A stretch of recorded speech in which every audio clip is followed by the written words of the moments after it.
की स्थिति की प्रैक्टिकल स्टेज जब हमारी बनेगी तो दूसरों को बोलने की दरकार नहीं रहेगी। When we attain the practical stage of soul consciousness, there won't be the need to say anything to others.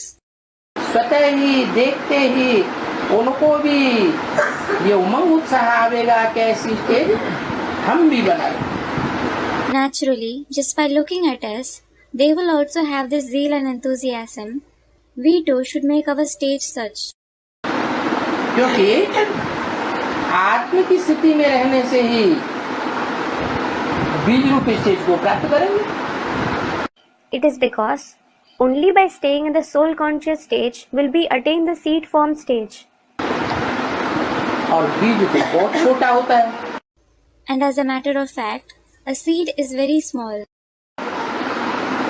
बीज होता है सार और झाड़ होता है विस्तार। The seed is the essence and the tree is the expansion. तो जितना जितना सार रूप में टिकने की प्रैक्टिस करते हैं उतना उतना विस्तार स्वतः ही होता जाता है। So, the more you practice to stay in the essence form, the more it goes in expansion automatically. ये निशानी है। This is an indication. क्या? What? कि जितना जितना हम बिंदु रूप में टिकेंगे उतना उतना मनन चिंतन मंथन विचार सागर मंथन सागर का विस्तार ऑटोमेटिक होता जाएगा। The more you stay in the point form stage, the more you will think and churn the ocean of thoughts, and there will be the expansion of the ocean automatically. तो इस युक्ति से तुम्हारी ये बीमारी निकल जाएगी। So, with this tactic, you will get rid of this disease of yours.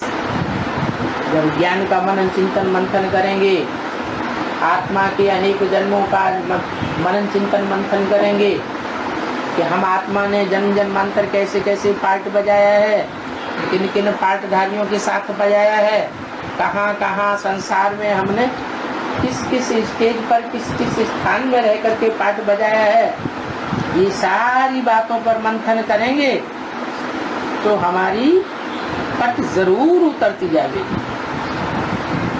When you think and churn the knowledge, when you think and churn about the many births of your soul, what kind of parts did my soul play for many births? With which actors did it play them?